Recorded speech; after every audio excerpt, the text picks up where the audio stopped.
Did he, when we ordered, did he actually read the menu? Can he read? I mean, there's not really a menu. You guys are being served whatever they're serving today. A slab of venison and a bowl of brown or something. And a mug of ale. Which he is enjoying tremendously.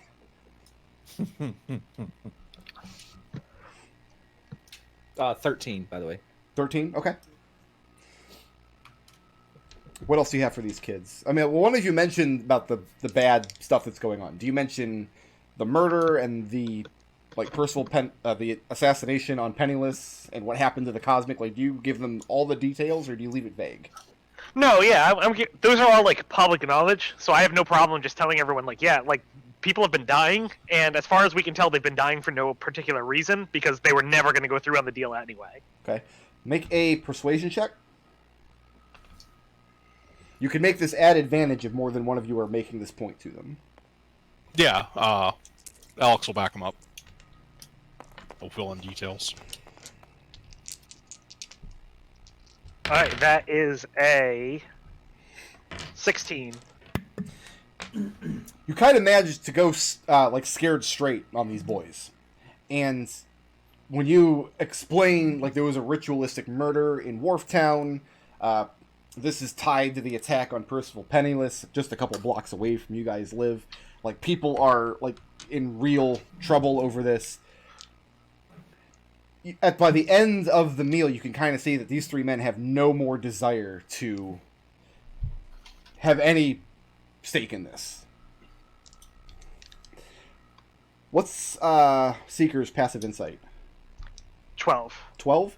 Hollum in particular looks terrified. And you don't think it's just because of him having received an envelope. And he, as you're describing other people who have received these missives and what they've been caught up in, you kind of keep catching him glancing over at Reed to the point where at the end of it, he's just staring at him.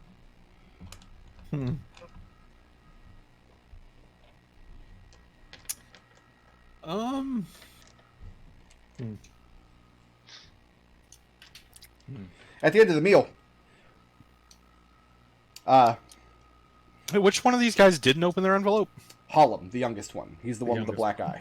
You guys, and I'll kind of motion for... He's the one that has the black eye. Yes. Hollum's 12, 13 years old. How'd you get your black eye, son? He immediately looks over at Reed and then backs to you. And as you're asking his question, he takes a big bite of his food. And he kind of mumbles something about how fights happen in the tenements sometimes and some of the boys are rowdy.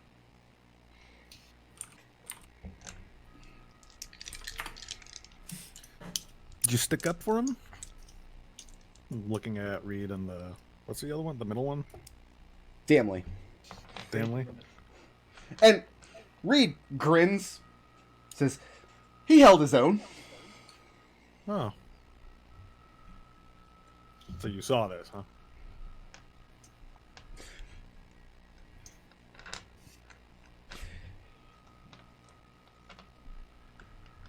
He tells you that one of the bigger boys tried to take his coffee from him this morning. Isn't that right, Hollum? Hollum nods.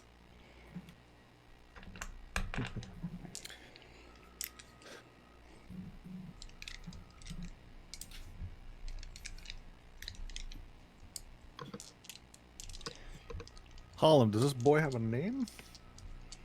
And Florian puts up his hand to Reed, okay, wanting to hear it from Hollum. And you see Hollum looks at Reed again intently, then back at you, and he gives you the name of one of the other boys in the tenement. Okay.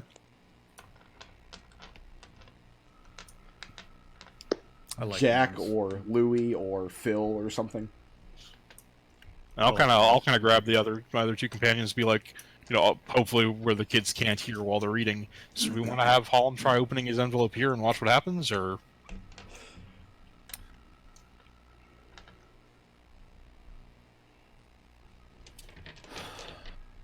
We can send the other two back and keep him here. I think that's our best play. Yeah. That's a pretty good play. You guys send the other two back. I know a stall about a block over that actually makes this weird stuff. You call it ice cream. It's like made with freezing magic. It's really good. The kid will love it. I dropped some silver on the table for the bill here. I mean, if you say that, all three of them are going to want it. No, that's why I'm whispering it to the. So I'm whispering to my companions. Okay. And Seeker's just going to be honest with them and say, so we're going to keep looking into this for the future to make sure this doesn't happen again. And unfortunately, I don't think the two of you are going to be able to help us anymore since you opened your letters. But Hollum here, if you wouldn't mind, he would take it as a big service, and you'd be kind of being a hero if you'd stay behind with us. We'll see if we can make it worth your while. At this, you see Hollum look back at Reed, and you see the big grin completely fade away from Reed's face. And then Hollum looks back and says, I better stick with my brothers if that's okay. And I'll look over at Reed, and I'll say, we wouldn't mind if you just kind of stuck around. We just need him to look over a few things with us. Make a persuasion check. Actually, make a deception check. Mm-hmm. Because you're not telling him why. You have some ulterior motive. Mm-hmm. So I'll start telling him, like, so, hey, we just really need him to stick around. And then suddenly I get the impression that this was, like, just a really bad idea, the kind of line of inquiry I'm going down. Mm-hmm. And I just press a little bit, just a little bit, on the fabric of the universe. And some slightly different words come out of my mouth. Did you just tap in the psychic maelstrom? Uh-huh. That's a 15. A 15. Oh, that's right. You're a divination wizard, aren't you? You had previously kind of instilled in these boys how dangerous these missives were, and they really took it to heart. You managed to kind of scare them. And you do get Damley and Reed to agree that they can't help you anymore. Reed does ask, though, like, are they free to do what they will for the day, or do they have to go back like and work at the ditch? They have to go back. Yeah, we kind of need. 5 years from now, Treble's gonna tell the story about, yeah, they all got to play D&D. I had to dig in a goddamn ditch all session. That's not true. You got to roll a die. We do need Gus back. So you tell them to report back to the ditch? Yeah. I mean, I'm gonna be there all day. Okay. Like, that was the deal, wasn't it? No, the No, deal it's was to tomorrow. come back tomorrow. Yeah, today Yeah. is just what we have. Once we get these three back, you're free to come with us. Yeah. But tomorrow you're supposed to report back and put in 6 hours. Right. That's fine. In return for 6 silvers and some gnomish ale. Right. A lot of Hollum, once you have him alone, and you give him a treat, Yeah, we give him a. I come back with a dish of ice cream. Seeker looks at it very suspiciously. Don't eat Hollum it too fast. doesn't. He eats it way too fast. Oh no! You should not have done that. He takes 4 cold damage and dies. Hollum tells you, I mean, my brothers, they're good lads. They're good, really. You don't have to. You won't tell them that. You won't tell Shemrith that they've done anything wrong, right? You won't. You won't have them turned out, will you? No one's turned up dead. Do people get turned out for fighting? Oh yes. We can keep that quiet if you can help us. He says Reed wasn't. He wasn't being true with you. He wasn't telling it right. He said he read the letter this morning. He told Damley and me what it said. How did he take it? He explained it to us when we were walking to work this morning. He said that the flying pig could give us all magic.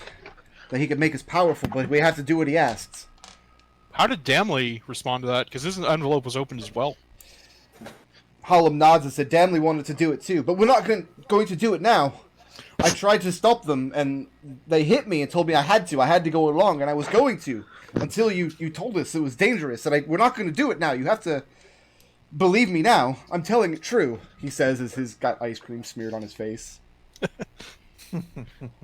I imagine, like, this gnomish inventor has, like, this building-sized machine that's, like, spouts out steam that he shovels 8 things of coal into, makes this huge like, racket, and, like, 1 dish of ice cream comes out. Remember the iced tea joke in Back to the Future 3? The part that's really impressive, though, is that a lot of different flavors come out, and we're pretty sure the same stuff goes in. Like, you just open it up, and there's another gnome artificer in there casting Ray of Frost. Oh my god. So Nodal and my wife and I were hanging out at Disney Springs, and they had a little cupcake shop with a cupcake ATM. Yeah. And for a minute, Peanut was like, oh, I want to go to the cupcake ATM.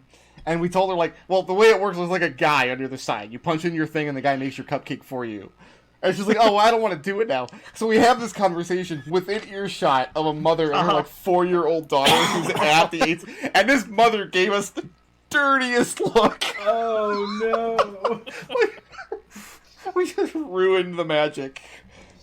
So we left. We We ran left very away, fast. but Nodal turned back and yelled, "Oh, so Santa's not real!" Wait, what? Wait, Santa's not real? No, he's not. Sorry. Is there just a guy inside Santa's workshop making cupcakes for everyone? What? Yeah, inside the Santa suit is just a pair of gnome artificers casting Ray of Frost. What gives you guys pause is that at no point in the conversation with the 3 boys did it come up that they were supposed to do anything.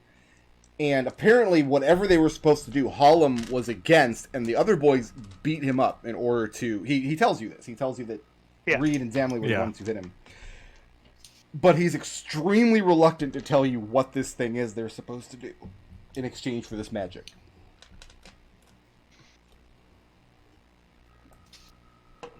Hallam, it'd be a lot easier if you'd just be straight with us, because the thing is, we have someone who can read the language in the letter, even without the magic, and we could just open the letter and ask them, but we'd prefer not to. We'd prefer to be able to say, if anyone had to ask, oh, that Hallam, he's a good kid, helped us out as much as he could. And then he blurts out, he says, Reed says the letter told him that he didn't read it, he can't read, none of us can, but he says it told him, like it talked to him when he opened it, and he doesn't really know how to explain it. But he was supposed to,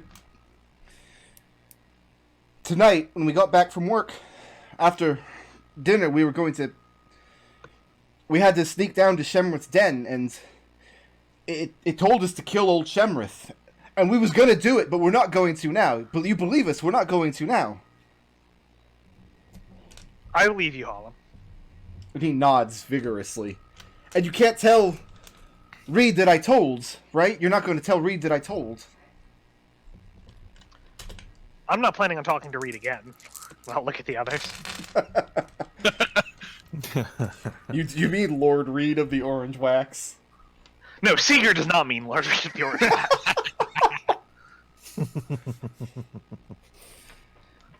And at this point, like, he is just repeating over and over and over, very anxiously.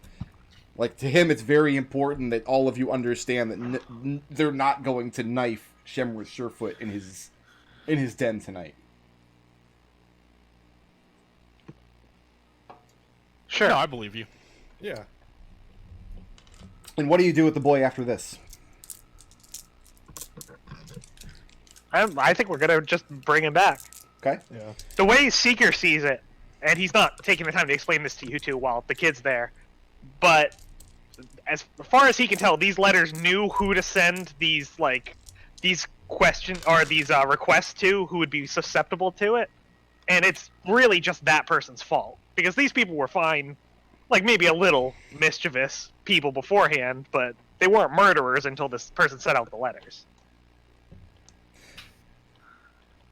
Gus, you put in a good hour's labor or so before 2 of the 3 boys return, and Jordan compliments you on your work, and you're just moving gravel out of this big bitch, and you have no idea what this gnome is going to do with all this gravel.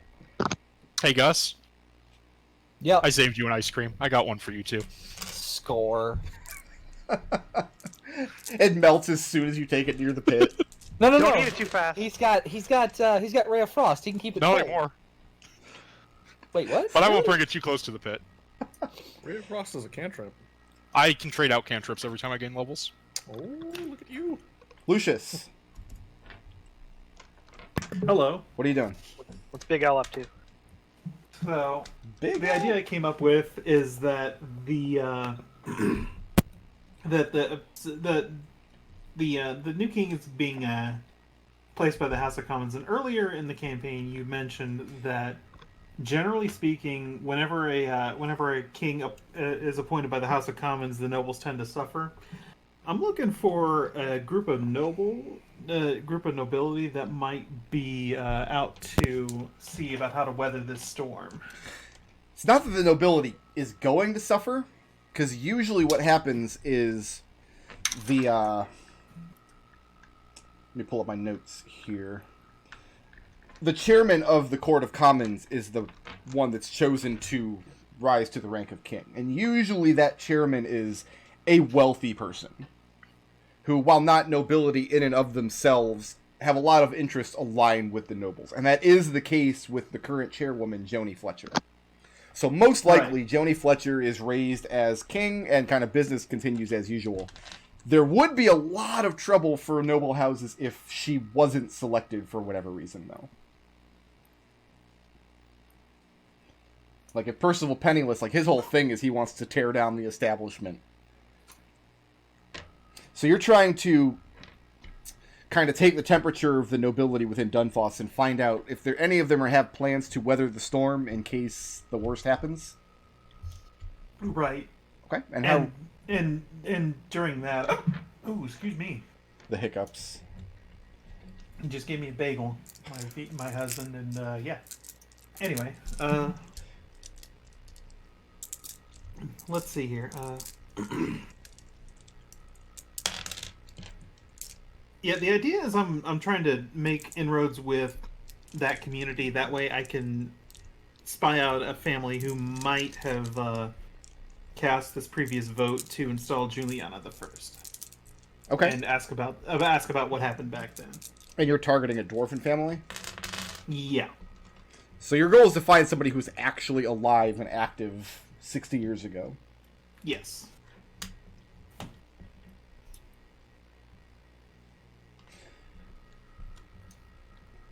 What connection, if any, would you personally have with any dwarven house in Dunfoss? Probably pretty sparingly. Not really like I'm pretty sure that the UDOC name is pretty known, but like people know of us, but maybe not directly know us, if that makes any sense. Okay.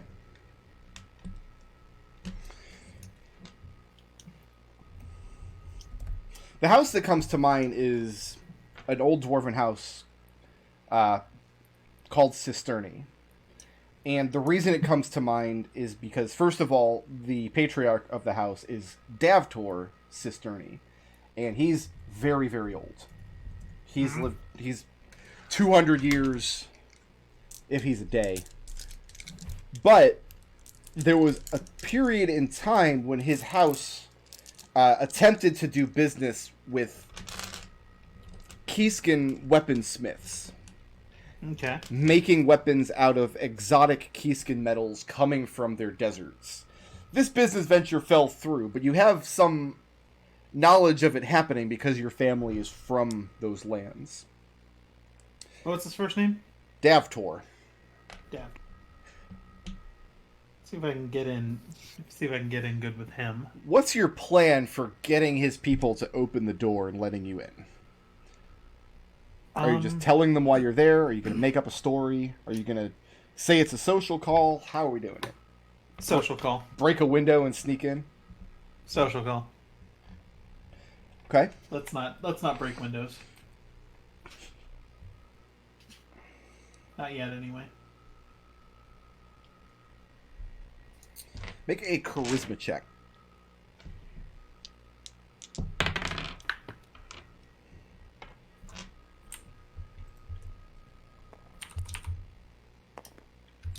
Looking at an 11. An 11? Yeah.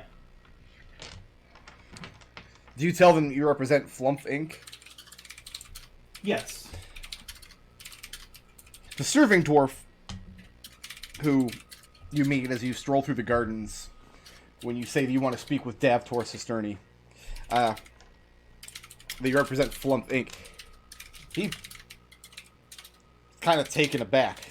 Says, what in the devil is Flumph Inc.? We are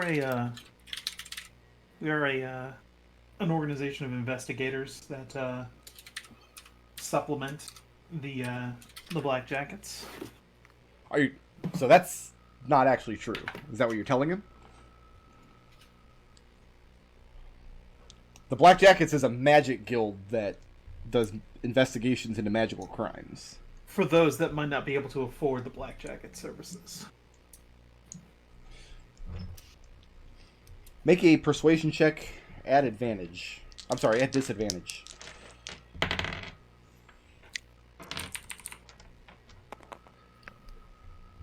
Ew, that's a 10. A 10. The servant you're speaking to is a young dwarf tending to the Cisterni Gardens. And at the mention of the Black Jackets, he kind of gruffs a bit. And he tells you that you have his assurance that no dwarves here hold any truck with any sort of magic. So whoever your client is, they're barking up the wrong tree with the Cisterni name.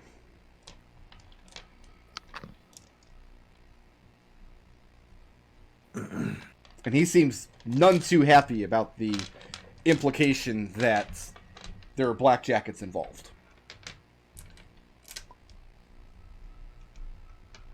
Good, we lost McDohl. Now we can all... Wait, no, we have the right McDohl. Yeah, no, I'm So what's we next? had left McDohl. so I've kind of run into the skids now. So I'm feeling Little bit. kind of stupid now, and failure. Because I don't have a plan B right now. Okay, so... Do you leave the garden? Yeah. Okay. And he wishes you a good morning, very curtly, and he gets on with his tasks. Yeah. What do you do for the rest of the morning?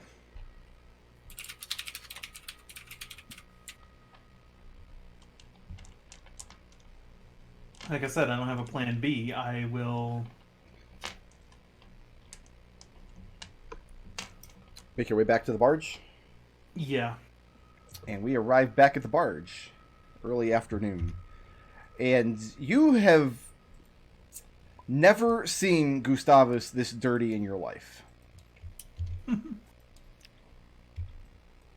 I would like to say that I did take my armor off before I jumped into the smelly sulfur pit. Sure, but now you put your armor back on and... No, I'm not wearing my armor. I'm making Florian carry it. When we start walking into the into Flumph Inc., our receptionist just glares straight at me, and I sheepishly cast Prestidigitation on Gus's foot. You guys... Also, Florian, Gus tries to walk in, and she smacks the table and gruffs at him and points for him to wipe his feet. also, Florian has a 7th strength. I don't know what armor you think he's carrying. It very Leather? specifically has to be Florian. It carries my armor. Alright, I cast Mage Hand and carry the goddamn armor. Mage Hand's weaker than you are. It's more than 5 pounds. Yeah. What's next? You need, like, Tensor's Disc. Alright, well, I guess he's out of armor then. Did we all want to go as a group tonight to talk to Journey? Yes. Okay. We also have to look out for... Yeah, that's what I was thinking. What's his name? Surefoot. Yeah. Make sure he doesn't get murdered tonight. I mean, do you think they would have actually been able to do it? My read on Surefoot is he might have a bad leg, but he still probably can handle himself in a fight. I guess if a kid sneaks up and cuts his throat when he's sleeping, it doesn't matter. Yeah. Do you report to Surefoot that these kids were trying to kill him? It seems like the worst idea. Or these specific children were trying to kill him. We should tell him that maybe we found another letter for someone else who would put a hit on him.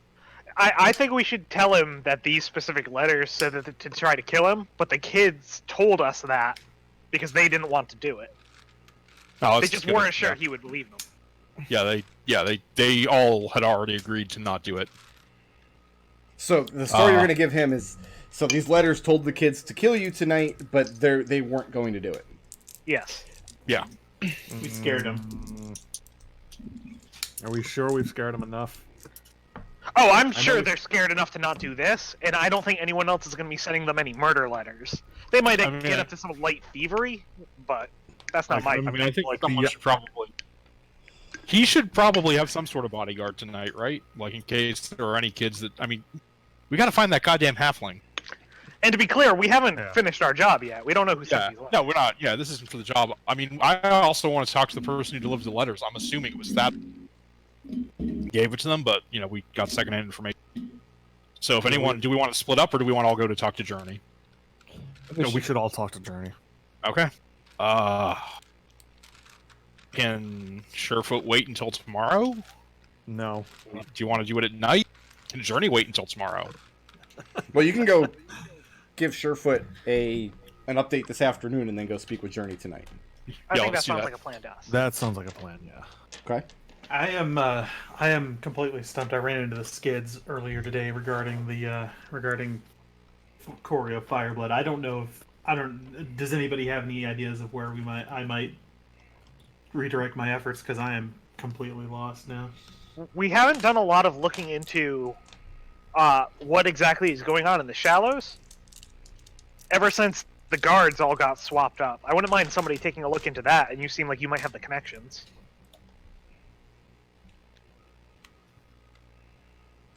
Maybe I'm just going about it too macro.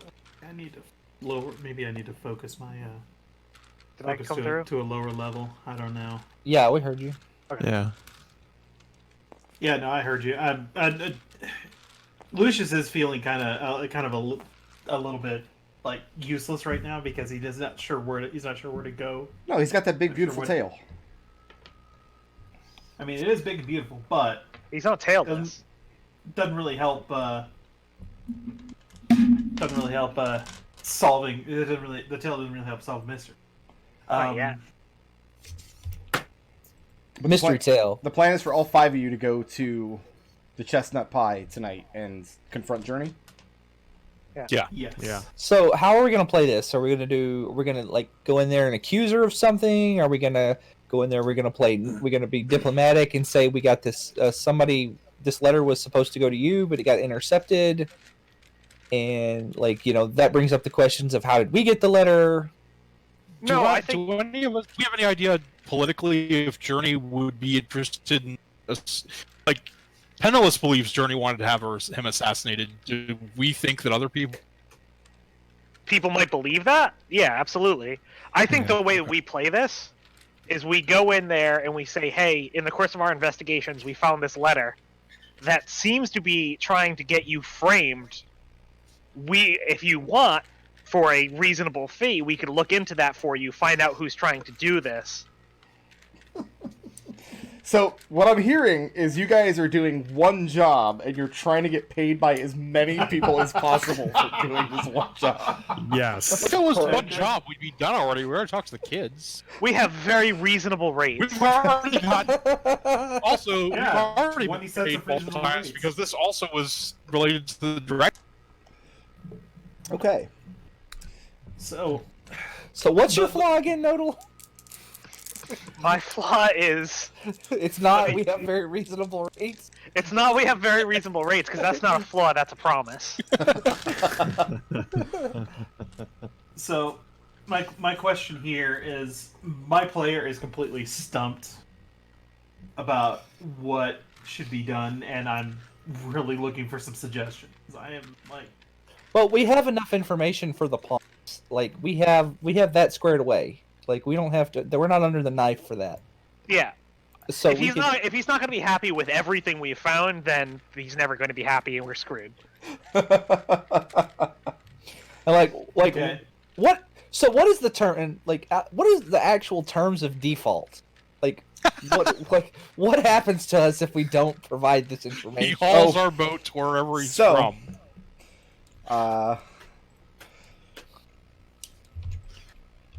This part of Dunfoss, the White Hart District, that's where the city jail is, and they have many lovely debtors' prisons. Okay. All right. So, Didn't if you know it- default on your debt, he can make an appeal is to whatever courts in the land and say, hey, these people owe me money and are not paying me, and then Dunfoss will go, that's not right, they should pay you, and if they don't, we're going to chain them to a wall. And the campaign will have a very unsatisfying end. No, see, then we play Flumph Prison Break. See, there you go. That's the real. I mean, I just want to know campaign right where's the there. money in that when they chain us to a wall. Right. That's not. That's That's That's just an excellent Destil. question, which has not been satisfyingly answered by history to date. yes. Destil, thank you. So, you tell Shemrith Surefoot, these boys...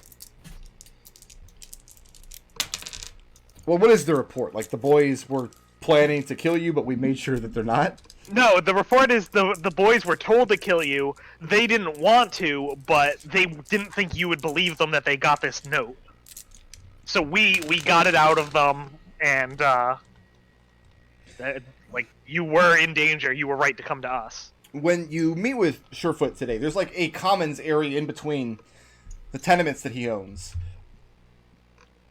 And he's out there teaching some of the younger boys how to cut wood. He's out there splitting logs with an axe, even with his terrible leg and the sweltering sun. And he doesn't break stride the whole time you're giving him this report. And he thanks you for the update. He'll make sure if any more of these envelopes find his way into his presence, that they'll be delivered to you forthwith.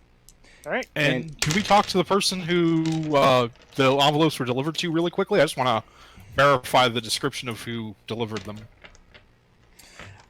Very young boy, 6 or 7 years old, one of the orphan children, who has a job basically to just be awake at night and take note of comings and goings. So you have him And woken up and I'll describe brought out. Faddle to him as well as I can. And he nods and says that's the man who dropped off the letters. He looked like a child, but he wasn't. Any idea? Do you see which way he came or went? And I mean, he just points up the road. Okay. Thank you. How'd you know he wasn't a child? The boy's just not that familiar with halflings. Like, what does he think about gnomes? Do gnomes look like childs, but not? You ask him that? He looks around and makes sure that nobody's like overhearing. He says, some of you guys are gnomes. Uh-huh. 2 of us are gnomes. Then you He's see him probably look- taller than... Probably. He looks at the 2 gnomish companions standing there, and then back to Gus, and he says, well, I think they're nice.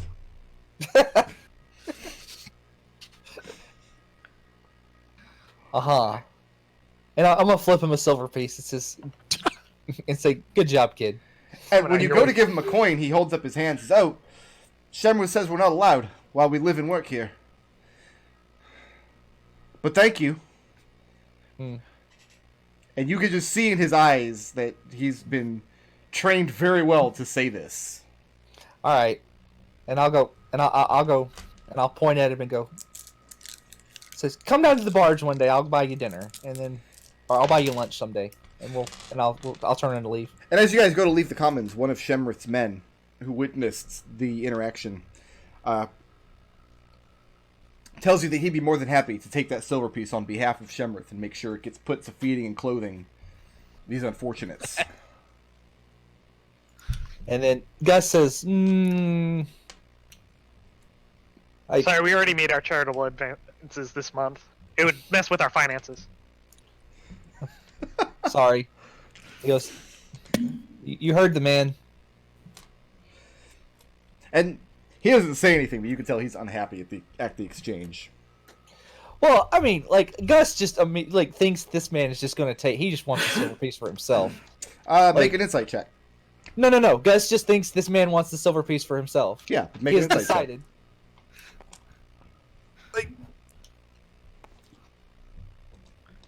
That's probably a 3. A 3? Yeah, that's a 3. Okay, that's a really bad insight roll. Right. Gus just thinks. Gus thinks this man is just like he's suspicious of this man. This man just up and he's trying to steal a silver piece from a child.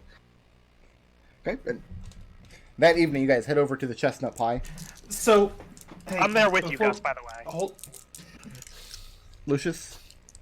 yeah, I'm like seriously. My player, like me, the player, is completely stumped, and I feel like I just wasted a whole afternoon that could have been put to better use. When There are infinite afternoons. Don't worry about it.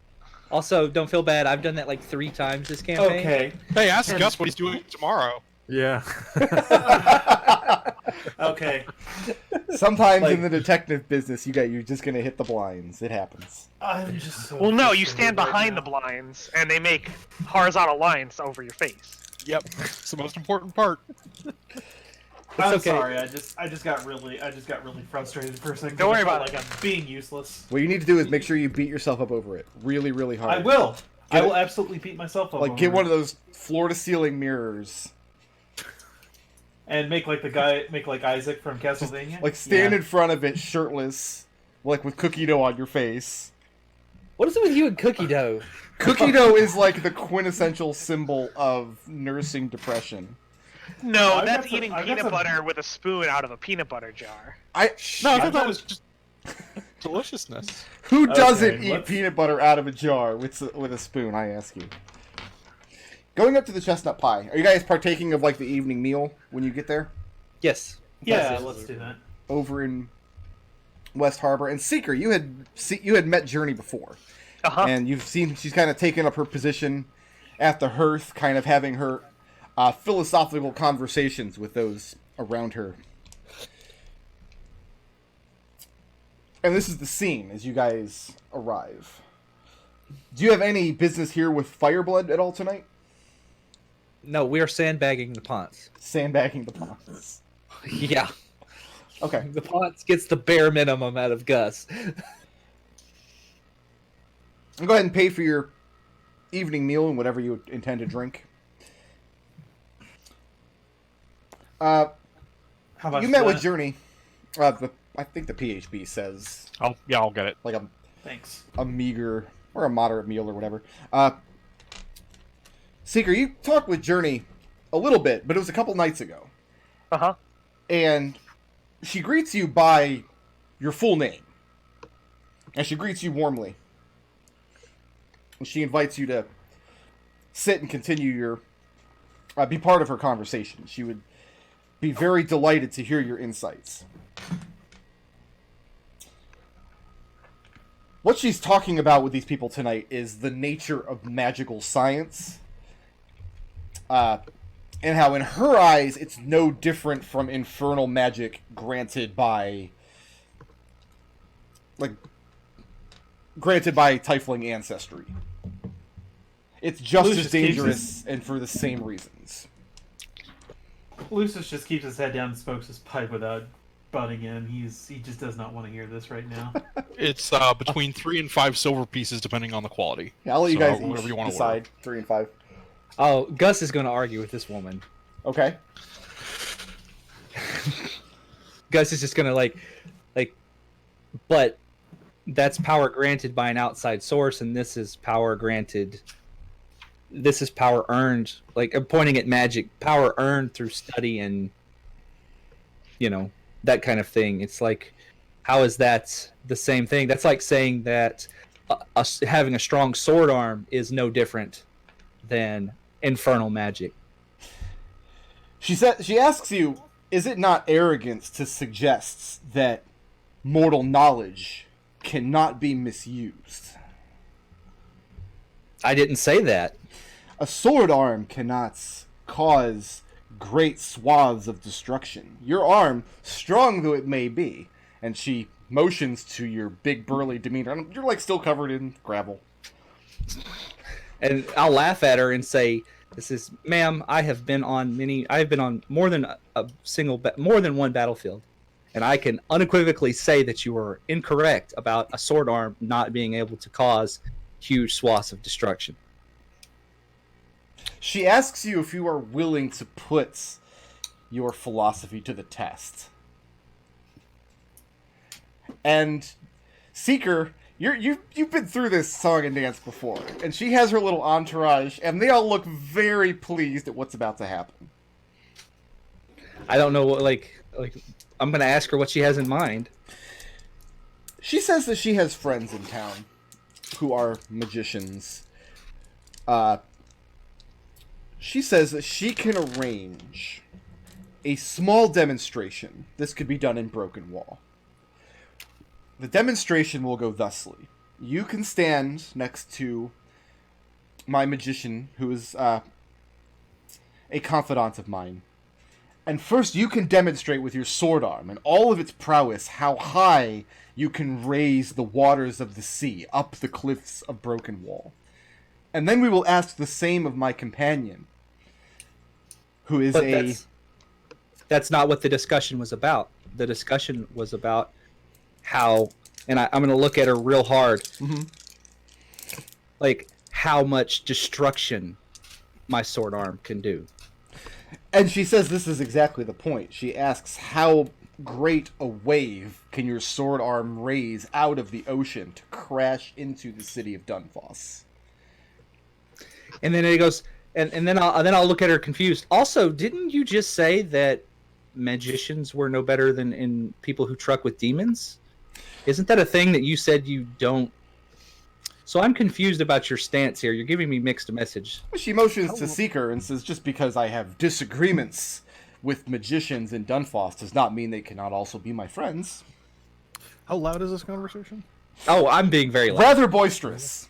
It's kind of the focal point of this area of the tavern, of the tap room. I would just like to point out at this time that a sword arm can fire a trebuchet. Florian takes a sip of whatever he's drinking. And she says she would extend the same challenge to you then, although she does not know where they would find a trebuchet in Broken Wall, which elicits some laughs from amongst the people gathered. And Florian laughs too. It's all A sword arm tools, could also lady. set off a keg of dragon powder. You guys are being awfully loose with the term sword arm. I think at this point we're lever arm and tinder stick arm. And Journey says that just as a strong man's arm can wield a variety of weapons, or pull a lever to launch a trebuchet, or light a fuse connected to a keg of dragon powder, so too can a magician take power from a warlock's pact, or from the ambient science of gnomish illusions, or from any of another number of sources, and it doesn't change how destructive it is. It's all tools, lady. It depends on how you use it. She asks you how you use it. This tool of your sword arm. He goes, depends on the day and the situation. Today, for example. Today, I mean, and I'm going to like raise my ale at her. Says I'm using it to do this, and I just slam the beer. Make a performance check. Oh, that's bad. Why you make me do this? Because Brickard is cruel. Drunk Gus performance. No, that was almost a 17. So, in your mind, this is like a very clever thing. But for some reason, the ale comes down a little too hard and sloshes out a little too far and just coats your leg. I don't care. I don't care. I'm just gonna drink it all. That's a 1, by the way, total. Drunk Gus has arrived. Are you guys doing anything in specific when you having these discussions with Journey? Like, are you going to when are you going to broach the subject of these letters?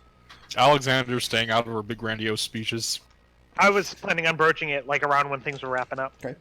She's not really giving speeches. She really does conduct conversations. She listens as intently as she talks. And even though Gus strode up and interrupted the conversation with his ridiculous talk about his sword arm and then spilled ale all over himself, she listens very respectfully to his words. Do all of you introduce yourselves to her when she asks your names? I do. Yeah. Okay. In typical Florian fashion, I will let you call me Florian.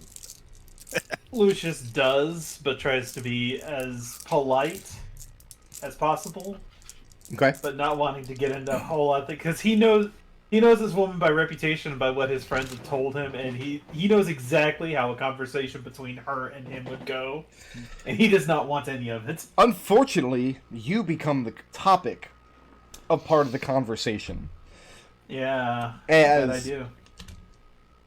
Part of Journey's whole shtick is every morning she comes down to the hearth and she cuts her arm open. And this allows her to channel magic, which discharges fire from her hands. And she does this to light the hearth that you are all sitting in front of today. She does this every morning. She makes a big show of it. She does it because this is infernal magic granted to her by her heritage that she does not want to misuse. Yeah. She asks you what sort of infernal gifts, if you don't mind her asking, come from your bloodline. The Keyskins would say that your connection to the fires of hell are stronger than hers because her tail has been amputated and yours has not. My family, a long time ago, came across a tiefling woman who saw that process, who saw the amputation as barbaric, Which she agrees. because the connection exists regardless of whether or not the tail the tail isn't the connection. And she again agrees. She asks you, though, if you are uncomfortable answering the question. I would prefer not to. And she nods, and you see sincere understanding on her face. And she says, I too... Or she launches into a little explanation about how she, too, for a long time, felt great guilt and grief over these gifts that she had, and how she was raised to feel that way. And the conversation then turns to how various people, especially children, are misused in the city of Dunfoss. And it kind of goes on like that until the end of the night. Alex, when do you start to bring up the subject about the letters? We'll probably That wait seems until like a pretty people good are starting to head segue. back. When the crowd is dispersing? Yeah. Okay. And do you just give her a letter and say, here, this is for you? So I'm sure you've heard of us. We're Flumph Inc. And we discovered an interesting letter and some investigations and some murders in the city. We'd love to be able to talk to you in a little bit more privacy. I don't mean to hide anything in the darkness, but there are lives at stake here. And she smiles a little and says, could I hide in the darkness? You've brought your seeker with you. Yeah. But she says she'll give you a moment of her time and confidence. Okay. And she doesn't leave the tap room, but she takes you guys to a corner of it after things have thinned out and the hearth is dying down for the day. I believe Lucius has the letter? Yeah. I'll take it out. Okay? We've found a significant number of these going around the city. They are, I'm sure you're familiar with the idea of a Warlock's Pact. I mean, obviously, you've been speaking about it all night. These are invitations to join said pacts and terrible acts in order to do so with some sort of malevolent force. We understand that this one was intercepted and was intended for... Do you hand it to her? It's up to Lucius. I handed it over to Alex when he asked for it. Okay. Oh, okay. Yeah, I'll hand it to her. And you hand I it to worry her. opening it might trigger some sort of magic. It's a good thing you said that, because she was immediately going to look like she was going to open it. She stops. She asks you what you know about the nature of this magic. This is Since Destil's roboting, I'll just say, we believe it informs the opener about the nature of the pact being offered. Although it's our understanding that the offer is not being made in good faith. She tells you that her understanding is that no Warlock pact is ever made in good faith. Any Warlock who believes otherwise is deluding themselves. And she says that no doubt whoever sent me this letter must know that, given my rhetoric. When she says that, Florian gives a shifty glance to Lucius. Make a deception He's check. trying to make himself small. Gus is Florian, going to make like, a deception check. A deception check. Yep. Okay. Florian is terrible at these. Florian already failed by making a comment. Yeah, I know, right? That's a 5. A 5. Lucius, what's your passive insight? 8. You 8. keep asking me this question, I keep telling you terrible numbers. I know, it never stops being funny to me. I know, I'm here to... that's all I am. It's a joke to you. Okay. So, she tells you that she's not going to open it, given that there's magic on it, without knowing what it's going to do. However, well, she can't imagine anybody would send something like this to her with the expectation that she would go along with it. We agree with you. we have. Should we tell her? And Gus is gonna. Should we tell her what was in the other letters? Like, because we've gotten like 2 separate like in-game goals here. Kill Percival Penniless and kill former Gimpy Ranger dude, whose name escapes me. Gimpy McRanger dude. Yeah, that's him. Yeah. No, Seeker will just say the other letters were inviting the person who opened them to partake in acts of murder and mayhem. And we presume yours would as well. And while we're also sure that you wouldn't have gone along with it, we think that means that, given the nature of the letter, someone may have been trying to frame you.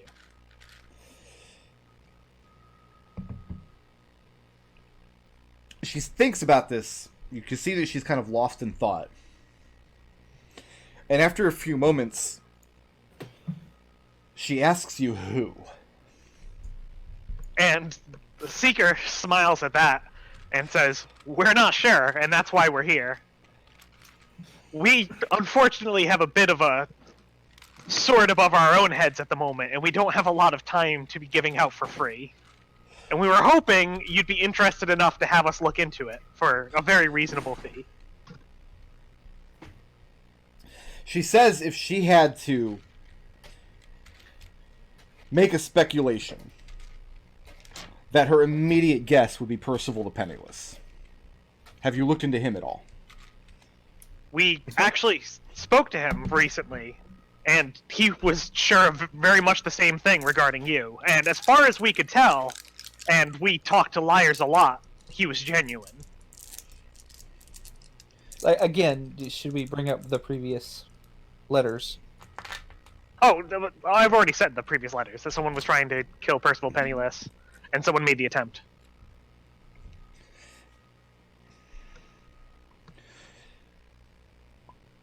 She says that she has no desire to bring mayhem to anyone. But neither does she have any desire to become the cornerstone of some infernal plot. And she inquires about your reasonable rates. Like, how much do we know about Journey? How do we know how well off she is? What does she do for her money? You have no Like, idea. is it no idea? We know that. Campaigning, right? Does she own the inn? No, she just stays here. So we know she stays at an inn constantly, which is pretty expensive. You also know, though, that just her presence here drives a lot of business to the inn. Because of this Yeah. great story about the hearth, and because she's a talented storyteller and musician. Well, okay, so here's the thing. is, do we take a chance and see if she knows how much a banana costs? Honestly, here's my perspective, and this would have been something we brought up before we went to go see her. Sure. I think we already have someone paying for this. We ask for her to cover expenses. So if we need to bribe someone, we'll come to her and we'll say, hey, we needed to get this information, we spent this much, and if you think it's reasonable, you can pay us back. She asks you, of these letters that you know have been delivered, how many have been delivered to Tieflings? Just hers. One so far. As far as we can tell, just you. But these letters are popping up everywhere. That gives us another reason to suspect that it might not have been Percival Penniless, just because you know his beliefs. He would have been more willing to believe a Tiefling would go for it. Someone asks stands you- to gain. Go ahead. Someone stands to gain by setting. I mean, it's no secret that you and Percival the Penniless and others, Samrith Surefoot, the lot of you are all in some sort of contention for the new kingship. And what I see here is someone trying to pit the lot of you against each other. She tells you that she thinks Percival Penniless is more rightly called Percival the Witless. However, she has no such compunctions about Surefoot. She has great admiration for the man. Which might be why the letter for him was to have him asleep. So, you know. She asks you all to take a walk with her this evening. Okay. And she doesn't walk anywhere in particular. You get the sense that she's just doesn't want to speak openly inside a tavern where people particularly come to listen to her. Mm-hmm. She tells you that she has a man, or had, rather, a man, placed in the Keyskin embassy. That she has people, contacts, still in Kiska, whose job, essentially, is to get a hold of enslaved children who are mistreated in the slave trade there, and try to smuggle them across the ocean on ships. And that she had people in the Keyskin embassy here who helped her facilitate that. She had heard that recently the Keyskin ambassador had received a disturbing missive and has set sail, has returned home. A new ambassador is supposed to arrive at some point, and she doesn't have any details on that count. And she asks, was the previous ambassador in on this that's what she's asking you. on this trafficking of children? Oh, in the trafficking? Yeah. No, in fact, he was part of this scheme to try to smuggle them into Dunfoss.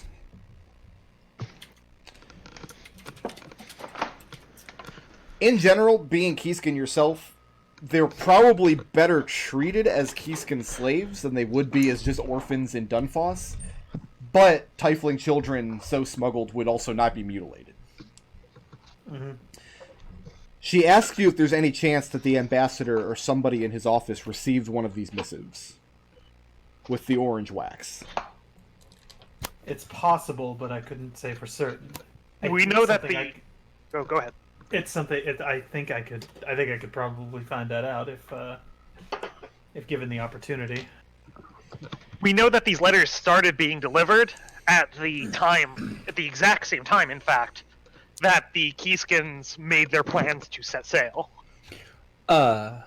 Also, it's not just the Warlock letters. There was at least one false magically compelled order of dragon powder, which we stopped, enough to blow a small hole in the city with the same seal on it.